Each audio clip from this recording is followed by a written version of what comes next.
The transport ship descended through the artificial atmosphere of Kara 7. Carrying the most unlikely cargo the Galactic Council's elite military academy had ever received.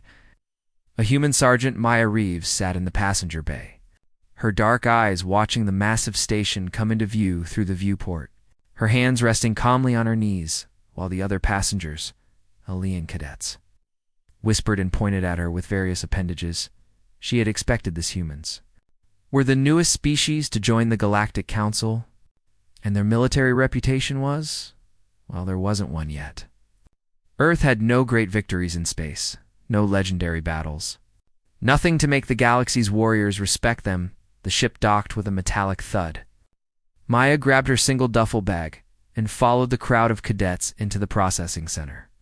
The station was massive, built like a fortress city floating in space, with training grounds that could simulate any environment in the known galaxy. Move along, human, a voice barked from above her. Maya looked up to see a Chthoni warrior easily 3 meters tall, with 4 arms covered in natural armor plating and a face that looked like it had been carved from angry stone. Try not to slow down the real soldiers, the other cadets laughed. The sound came in different frequencies, clicks, growls, harmonic tones, but the mockery was universal. Maya said nothing. She simply walked past them toward the registration desk. The orientation hall was enormous, filled with hundreds of cadets from dozens of species. Maya found herself standing between a Voxletha, hulking creature that looked like a walking tank with crystalline armor, and a Cylindri, whose translucent skin glowed with psychic energy. Commander Thexanol entered the hall, and silence fell immediately. He was a legendary Chthoni general, decorated with honors from 17 campaigns. His voice boomed across the space without electronic amplification. "You are here because your species believes you are warriors," he announced. "Most of you are wrong. This academy will break you, rebuild you, and perhaps make you worthy of serving in the Galactic Defense Forces." He began outlining the training program, its advanced weapon systems, fleet tactics, powered armor combat, psionic warfare for those with the ability. Then he opened the floor for questions. A Voxlith cadet stood, his voice like grinding stone. "Commander, what can we learn from species-specific combat traditions?" "An excellent question," Thexanol replied. "The Chthoni have our honor codes. The Voxlith have your shield formations. The Cylindri have mental disciplines. Each species brings something valuable." He paused, his eyes scanning the room until they landed on Maya. "What about you, human? What does Earth bring to modern warfare?" Every head turned toward her. Maya stood slowly. "We bring several traditions, sir. Guerrilla warfare, special operations, sniper doctrine." She paused. In the way of the ninja, the hall erupted in laughter. The Chthoni cadets roared with amusement. The Voxlith's crystalline bodies chimed like broken glass. Even the normally serene Cylindri rippled with what might have been mirth. "Ninja," someone shouted. "Ancient assassins who threw pointy stars, hiding in shadows." Another voice called out, "Very useful against plasma cannons." Thexanol raised one of his 4 hands for silence, but Maya could see the amusement in his eyes too. "Explain." Sergeant Reeves, the ninja, were masters of infiltration, intelligence gathering, and asymmetric warfare, Maya said calmly. "They understood that the best battle is the one your enemy doesn't know they're fighting. Modern snipers carry on that tradition. Precision, invisibility." A massive Chthoni cadet named Drexener stood up. "That is cowards' talk. True warriors face their enemies with strength and honor. We do not hide like frightened children." Cheers and agreement echoed through the hall. "Warriors should meet in open combat," Voxlith added. "Shield to shield, weapon to weapon. Let the strongest win." Maya felt dozens of eyes on her, judging, dismissing. She had heard variations of this before. The galactic species had developed warfare in space, where sensor technology and energy shields made stealth difficult. They had forgotten or never learned the art of making yourself invisible, not just to sensors, but to the mind. "Different philosophies, Sir," Maya said to the Exenol. "That's all indeed," the commander replied. "You will all have a chance to prove your philosophies soon enough." He gestured to a holographic display that materialized above the crowd. In 1 week, you will participate in war games on Talos 4, a moon with varied terrain: mountains, forests, deserts, volcanic regions. You will be divided into mixed species teams.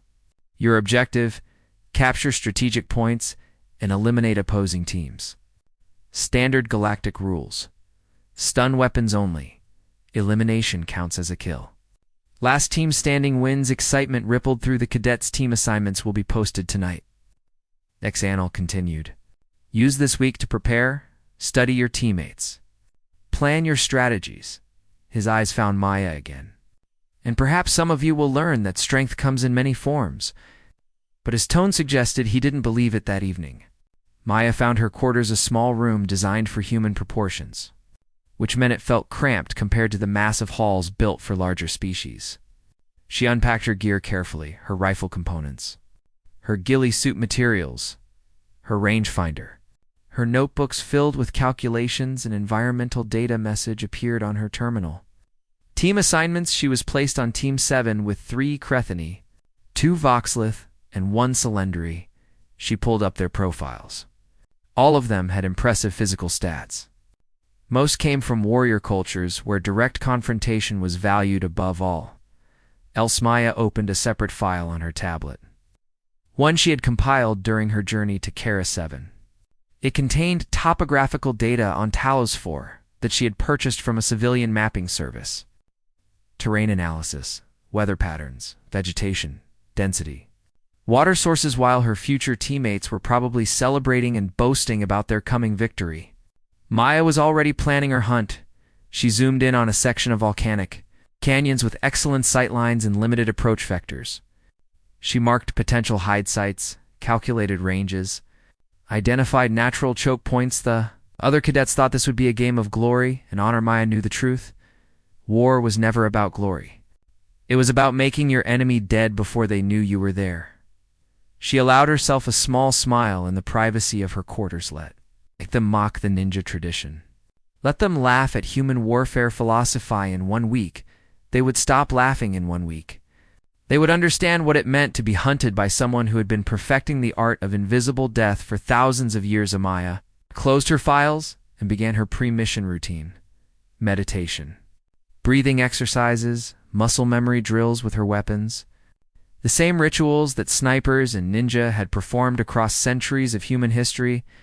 The galaxy's warriors were about to learn a very old lesson: the enemy you don't see is the one who kills you. The dropship shuddered as it entered Talos 4's atmosphere. Maya sat strapped into her harness while her teammates checked their weapons and armor with loud enthusiast. Strexener, the largest Crethoni on their team, was giving orders despite not being appointed leader. We hit the central ridge first.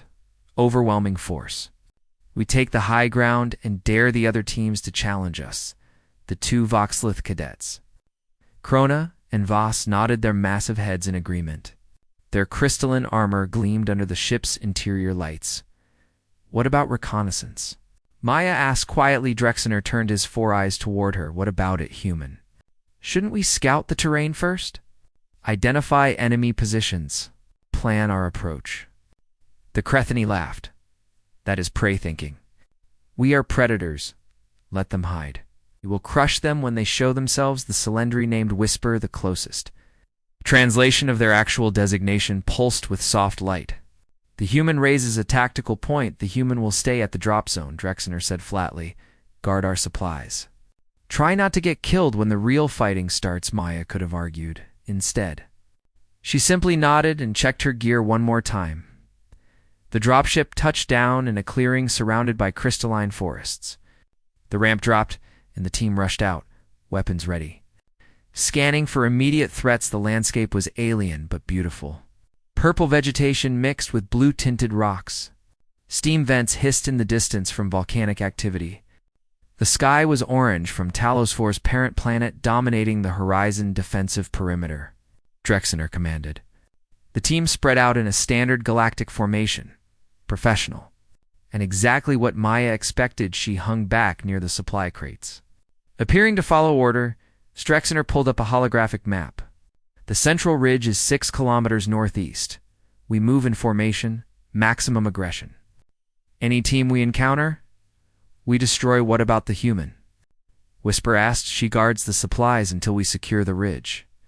Then maybe we bring her along to carry ammunition. The team moved out. Their heavy footsteps crushed the alien vegetation. Their armor and weapons gleamed in the orange light. They were visible from kilometers away, exactly as their training and culture dictated. Maya watched them disappear into the forest. Then she moved within 30 minutes. She had buried the supply crates under camouflage netting and local vegetation. The location was marked on her personal GPS. But invisible to casual observation, she stripped down her gear to essentials. Her rifle in pieces wrapped in cloth, her ghillie suit components, water, energy bars, ammunition, rangefinder, basic medical kit. Everything else was dead weight from her pack. She pulled out local plant fibers and began weaving them into her ghillie suit. The purple and blue colors would blend perfectly with Talos 4's vegetation. She added mud from a nearby stream, small rocks, pieces of bark. The transformation took 2 hours when she finished.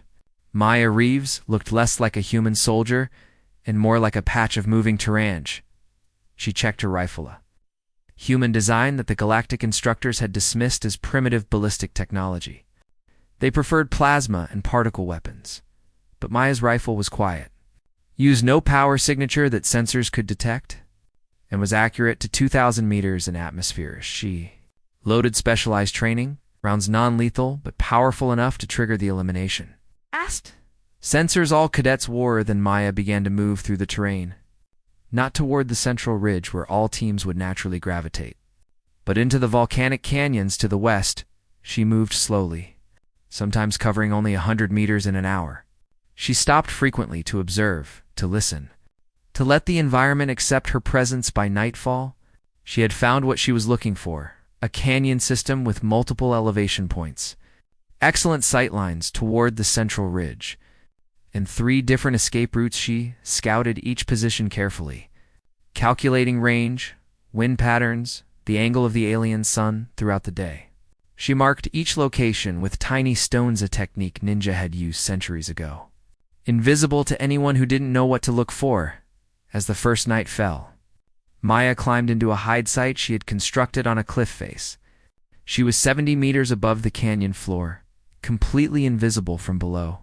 With a clear view of the approaches to the central ridge, she ate, drank, and waiting was what separated snipers from other soldiers. Most people couldn't do it, couldn't stay still for hours or days. Their minds wandered, their bodies cramped. They needed action. Maya had been trained differently. She watched the stars, different constellations than Earth's, but beautifully, and listened to her breathing. Her heartbeat slowed. Her mind achieved the calm state that ancient warriors called mushin. No mind. Empty mind, ready mind on, came slowly on Talos 4. The orange sky shifted to purple and blue through her scope. Maya spotted movement. A Crethany team was moving toward the central ridge. 8 warriors in tight formation, they moved with confidence and noise. Announcing their presence, Maya tracked the leader through her scope.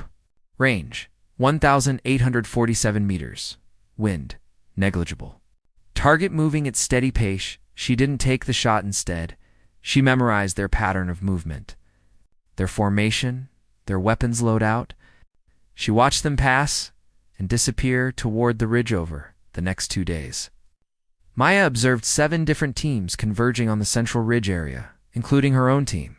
They were fighting for the high ground exactly as their tactical doctrine dictated. The battles were spectacular, plasma bolts lighting up the sky, energy shields flashing, coordinated assaults that would have impressed any military instructor. Maya watched it all through her scope, taking notes, learning each team's patterns and preferences. On the 3rd day, she finally took her first shot. The Voxlith squad leader was coordinating his team's assault on a fortified position. He stood on elevated ground. Confident in his crystalline armor and energy shield, Maya had positioned herself 1,923 meters away. With the morning sun behind her, she controlled her breathing. In, out, in. Hold the rifle barely made a sound. The training round, moving at supersonic speed, hit the Voxlith exactly where the armor plates met at the neck joint. The elimination sensor triggered immediately. The Voxlith collapsed. Killed according to the wargame rules, his team spun around. Scanning for the threat, their sensors showed nothing. No energy signature, no movement. Nothing. They concluded it was equipment failure and continued their assault. Maya was already repositioning over the next 3 days. She eliminated 9 more targets, each from a different location, each from over a kilometer away. Each time the aliens blamed technical problems or accidents, she also began sabotage operations, using techniques learned from studying guerrilla warfare throughout human history. She infiltrated supply caches at night. She didn't steal anything that would be noticed. Instead, she loosened bolts on weapons, damaged sensors in ways that wouldn't show up until they were needed, contaminated water supplies with harmless but foul-tasting additives. Teams began arguing among themselves, blaming each other for equipment failures. By day 6, Maya had eliminated or disrupted elements of every team in the war games. She had not been detected once. She had not fired from the same position twice. She had used less than 30 rounds of ammunition from her current hide-sided depression in volcanic rock covered with vegetation. Watched through her scope as teams finally began to realize something was wrong. They were being hunted, but they still didn't know by whom. Maya allowed herself a slight smile. Galaxy's finest warriors were afraid of shadows and ghosts. They just didn't know yet that the ghost was human.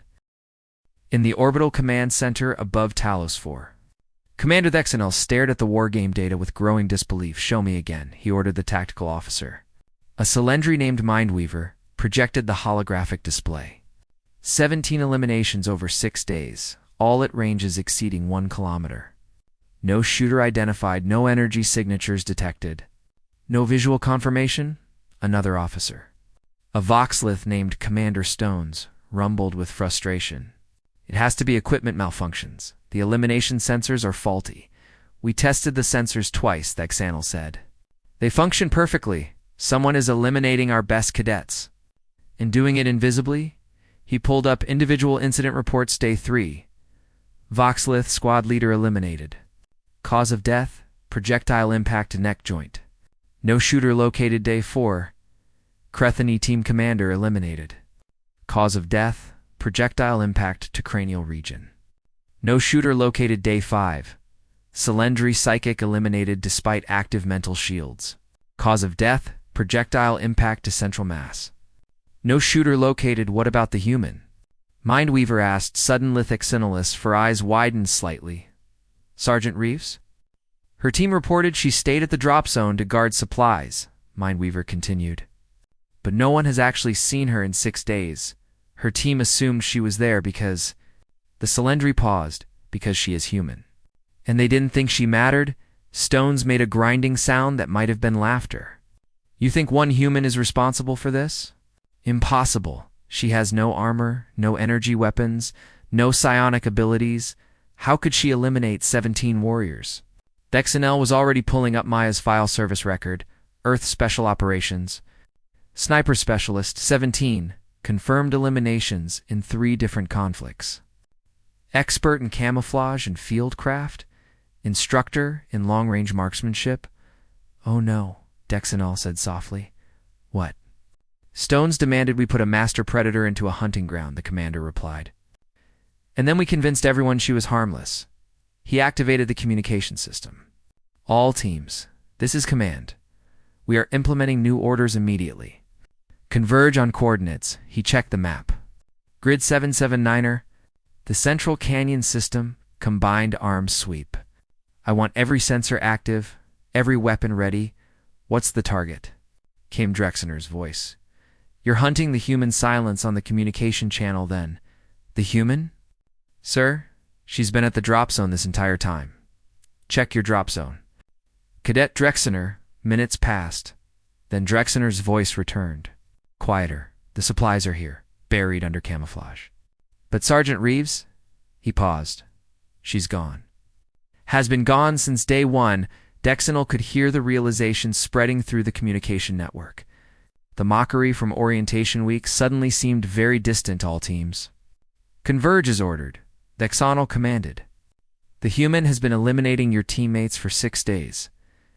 Now you will learn whether you are truly warriors or simply well-armed cadets on Talos 4. Maya watched the alien teams begin to move. They were converging, finally recognizing the pattern. Finally understanding they were preys, she had expected this from her position on a cliff overlooking the main canyon. She counted the forces, approximately 80 cadets remaining from the original 120. They were moving in coordinated groups now, sensors sweeping. Weapons ready, they thought numbers would protect them. Maya checked her ammunition. 14 rounds remaining. Not enough to stop 80 warriors, but that wasn't the point. She had spent the last 6 days learning this terrain. She knew every rock, every steam vent, every unstable cliff face. The aliens were seeing Talos 4 for the first time. She had been living in Iatha. Teams entered the canyon from 3 different directions. Forming a net meant to trap her, Maya watched them through her scope. Calculating distances and timing, the Crethany teams took point, their 4 arms carrying heavy weapons. Behind them came the Voxlith, armor gleaming at the rear. Cylindri psychics swept for mental signatures. They were hunting for a human mind, for fear, for stress. For the normal signatures of combat, Maya's mind was calm, as still water. She had been meditating for 6 days, becoming part of the environment. The Cylindri would sense nothing, because there was nothing to sense, except awareness and patience. The alien forces funneled into the main canyuna. Natural formation with high walls and limited exits. Exactly where Maya wanted them. She waited. They bunched together. Conferring, their commanders clustered in the center. Coordinating the sweep, Maya had placed her surprises 3 days ago. She pressed the detonator. Charges exploded along the canyon walls, not powerful enough to injure in a training scenario, but perfectly positioned to trigger rock slides from the unstable volcanic rock boulders, and debris rained down. The alien forces scattered, their neat formations breaking in the chaos and dust. Maya began firing her first target. Drexener, her former team leader, stood in the open. Trying to restore order range, 1,654 meters, the shot took him in the center mass. His elimination sensor triggered. He looked down in shock, then up toward the cliff faces. Trying to spot Hershey, was already transitioning to her next target, a Voxlith commander. Armor cracked from falling rocks, vulnerable range. 1,721 meters eliminated. Cylindri psychic. Shields focused on mental attacks, useless against physical projectiles. Range. 1,583 meters eliminated. Maya fired 10 shots in 27 seconds. Each one eliminated a target. Each one came from a slightly different position as she moved along the cliff face. Using terrain and dust for concealment, the aliens fired back blindly. Plasma bolts scorched the rock walls. Energy weapons lit up the canyon. None came close to Maya after her 10th shot. She displaced completely, using a pre-planned route that took her through a lava tube and out the far side of the canyon. By the time the aliens regrouped and scanned the cliffs where she had been, she was 2 kilometers away, but she had left them a message using rocks and native plants, arranged on a flat stone visible from the air. She had created a symbol, the Japanese kanji for shadow. When the orbital surveillance drones found it and transmitted the image to command, Dexanal actually laughed. "She's teaching us," he said to his staff. "Teaching us what?" "Stone's asked that we've been playing at war while she's been living it." The commander activated communications. All teams returned to dropships. "The war games are concluded," but Sir Drexener protested. "We still have 60 warriors active. She's just one human cadet." She eliminated 27 of the Academy's finest warriors in 6 days, including 10 in under 30 seconds today. She did this without being seen once, without using energy weapons, without armor or shields. Dexanal paused. "You're not hunting her. She's been hunting you. The war games are over. She won in the canyon." The remaining cadets looked at each other in disbelief. One human had defeated them, a land they had never even seen her. The debriefing hall was silent in a way it had never been before. 120 cadets sat in their seats, the finest warriors their species had to offer. And not one made a sound. They had been ordered to attend, still wearing their field gear. Still covered in dust and mud from Talos 4, Commander Dexanal stood at the front. For arms crossed, his expression carved from stone. "You are failures," he began. "Not because you lost. Everyone loses eventually. You are failures because you learned nothing." He activated the holographic display for 6 days. One human eliminated or neutralized 43% of this academy's cadets. She did this with primitive ballistic weapons. No armor, no energy shields, no psionic abilities. He let that sink in. She did this while you were armed with plasma rifles, particle cannons, combat armor, and every advantage our technology provides. The display showed a tactical reconstruction of Maya's movements over the 6 days. The cadets watched as a single red dot, representing. The human moved like a ghost through the terrain, while blue dots themselves marched in obvious patterns. Clustering predictably, dying mysteriously here, the Xano zoomed in on day 3. Squad leader Vorn is eliminated from 1,923 meters, his team's response. They assume equipment failure. They never consider enemy action. They never scan for threats. They never adapt, he showed another sequence. Here. Commander Krell's supply cache is sabotaged, water contaminated, sensors damaged, weapon maintenance compromised. What does his team do? They blame each other. It never occurs to them that an enemy might be operating in their area. The display shifted to the final canyon battle, and here. The Xanal's voice was cold. You finally realize you're being hunted, so you do what? You bunch together in a canyon-perfect killing ground, and you march in like you're on parade. The human eliminates 10 of you in half a minute. And you still never see her. He froze the display on an image of the kanji symbol Maya had left. She even left you a message. Do you know what this means? No one answered. It means shadow, Xanal said. She was telling you what she is. What Earth's warriors have learned to become invisible, patient, lethal. A Krathani cadet, one of the few Drexeners, stood up. Commander, with respect, she violated the spirit of honorable combat. Real warriors face their enemies. They don't hide and shoot from safety. The hall erupted in agreement. Voices in multiple languages and frequencies all saying the same thing. The human had cheated, had fought dishonorably, had won through cowardice rather than courage. Xanal. Let them vent for exactly 30 seconds. Then his voice cut through the noise like a blade. Silence. The hall went quiet. Honorable combat, Xanal repeated, his tone mocking. Let me explain something to you about honor in warfare. When the Varashik Hive consumed the Delenti civilization, did they care about honor?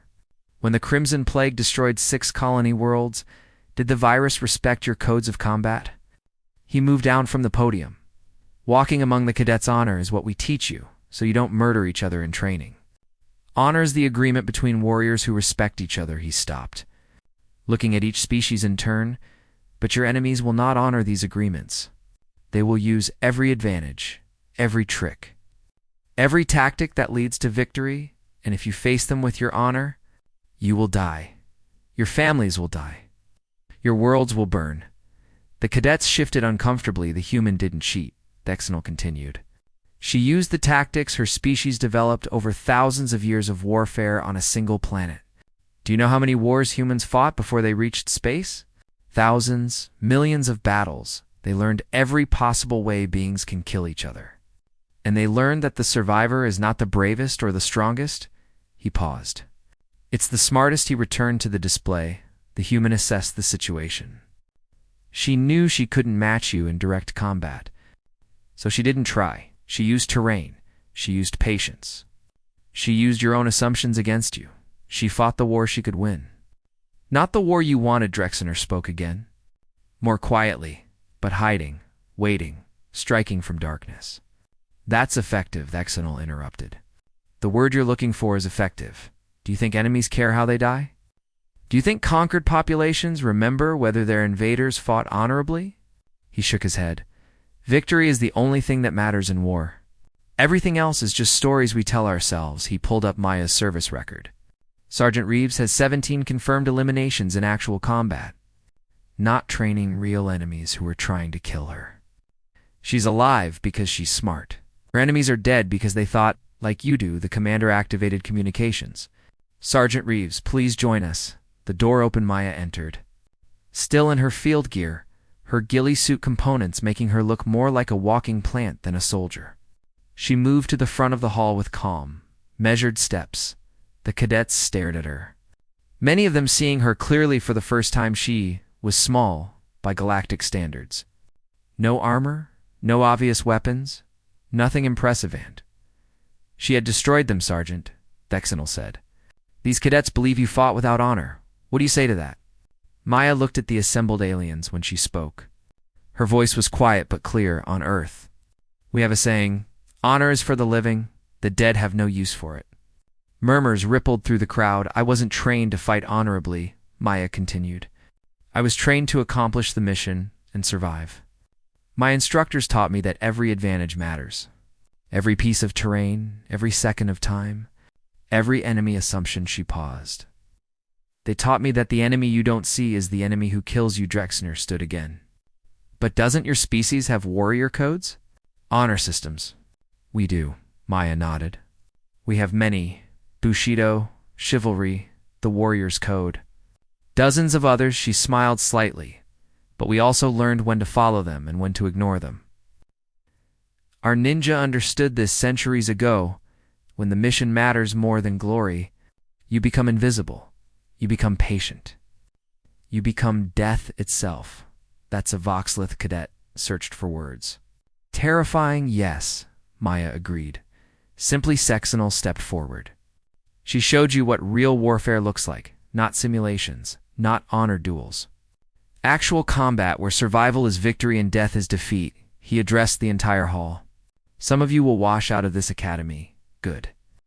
Better to fail here than die in actual combat. Those who remain will learn what the human already knows. Adaptability is the ultimate weapon. He dismissed most of the cadets, but asked Maya and several others to remain when the hall cleared. XNOS expression softened slightly. Sergeant Reeves, that was, he paused, impressive. You've proven humans deserve respect. As warriors, Maya bowed slightly. Thank you, sir, but I wasn't trying to prove anything. I was just using the skills my species developed, which are considerable, Thexanel said. I'm recommending you for advanced instructor positions. The galactic forces need to learn what you can teach. I'm honored, Maya replied as she left the hall. Cadets who had mocked her a week ago now moved aside respectfully. Some even nodded in acknowledgement. The human warrior had taught them all a lesson. War wasn't about glory, it was about going home alive. 6 months after the War Games, the galaxy learned what real war looked like. The Varashk hive emerged from the galactic rim like a plague of locusts. Their swarm ships numbered in the thousands. Their warriors bred for one purpose: consume and multiply. First 3 species to face them were annihilated within weeks. The Delenti civilization. Proud warriors with energy weapons that could crack planets fought honorably in direct combat. They lost 7 billion citizens before their remaining fleets retreated. Crethany committed their honor legions, the finest warriors in the galaxy. They met the Varashk in glorious battle, ship to ship, warrior to warrior. They killed millions of Varashbit. For every Varashk killed, 10 more spawned within a month. The hive had consumed 17 colony worlds and was moving toward the Galactic Council's core systems in the council chambers. Representatives from dozens of species argued, desperately we need more ships. The Crethoni ambassador demanded we need better weapons. The Voxlith counselor insisted we need a miracle. Someone muttered. The Earth representative, Ambassador Chen, raised her hand. We need a different strategy. The chamber turned toward her. Your tactics assume the enemy will fight like you do, Chen continued. Direct engagement, territorial control, fleet-to-fleet combat. The Varashka don't care about any of that. They just swarm and consume. What do you suggest? The council speaker asked. Earth's fleet is small. Your technology is less advanced than ours. What can you possibly offer? Chen smiled slightly. We offer what we're good at, asymmetric warfare. Our ships won't join your main fleets. Instead, we request permission to operate independently behind enemy lines. Without direct support, that's suicide, the Cretani ambassador said. Maybe, Chen agreed. But if we're going to die anyway, let us die doing what humans do best, the council, desperate and out of options, agreed. 2 days later, Captain Maya Reeves, promoted after her Academy performance, stood before 50 of Earth's Special Operations soldiers. They were in the cargo bay of a stealth ship designed for exactly one purpose: getting through Varashik's sensor nets. Here's the situation, Maya briefed them. The Varashk operate through a hierarchical command structure. Queen ships coordinate swarms, swarms coordinate drones, kill the queens. The swarms become disorganized. Kill enough queens. The hive fractures. She pulled up tactical data. The galactic fleets will engage the main hive forces. Draw their attention. Make them focus on direct combat. While they're looking at the fleets, we're going to infiltrate occupied territory and start killing Queen's Lieutenant Jackson. A demolitions expert raised his hand. How do we even get close?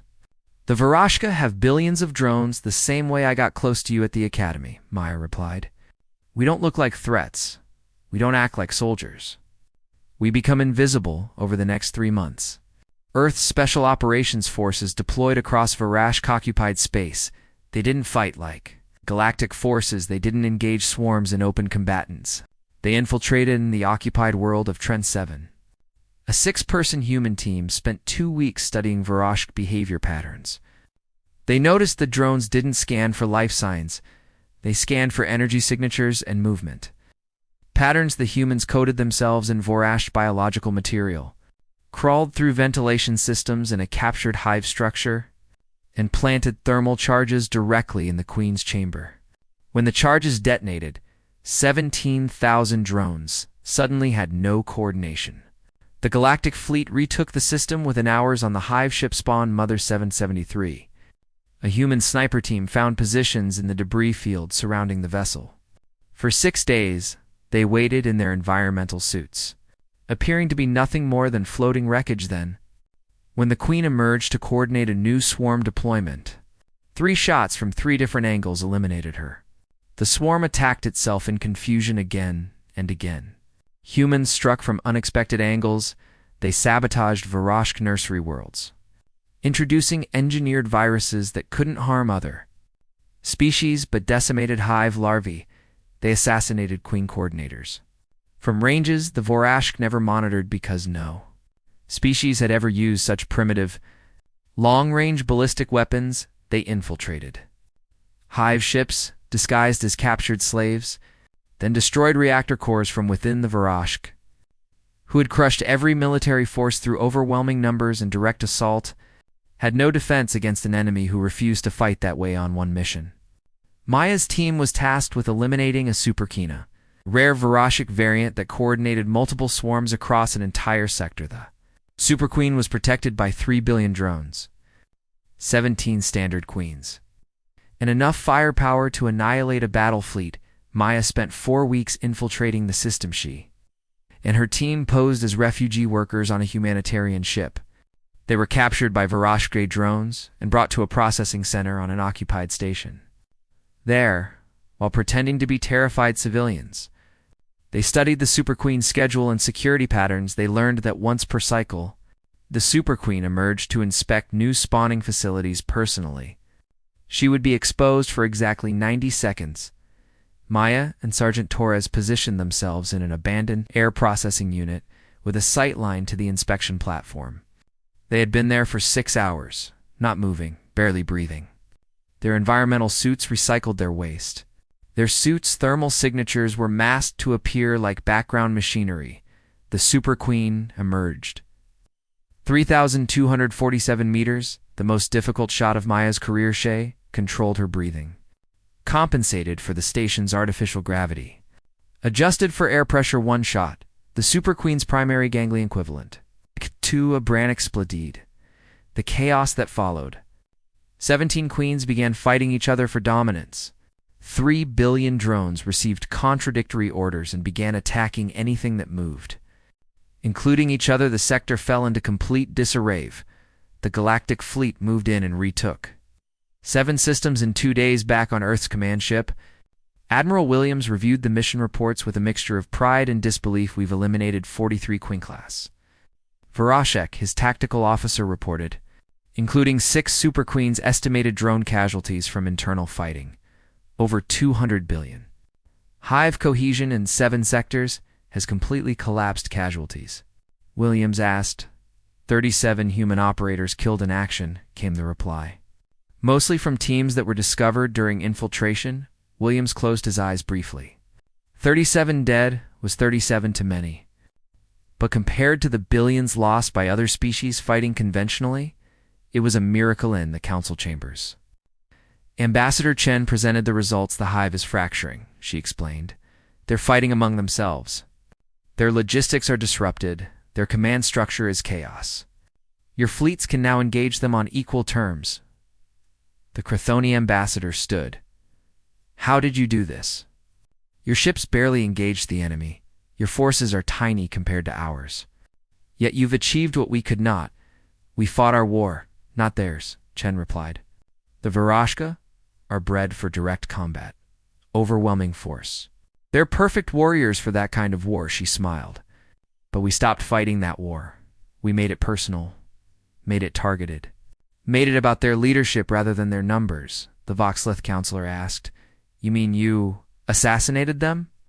We eliminated strategic targets, Chen corrected. Queens, coordinators, logistics hubs. We fought smart instead of hard. The council speaker was silent for a moment. Then the galaxy owes humanity a debt. You showed us that strength alone is not enough.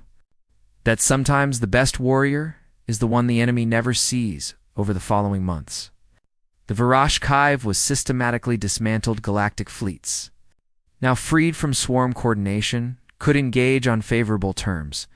And whenever Hive forces tried to regroup, human special operations teams would strike at their command structures. The war that should have consumed the galaxy ended in 9 months. Humanity, the newest and supposedly weakest member of the Galactic Council, had proven themselves the most dangerous warriors in known space, not through strength, not through honor, but through patience and the willingness to fight wars the enemy couldn't prepare for. Captain Maya Reeves stood on the observation deck of Kara 7.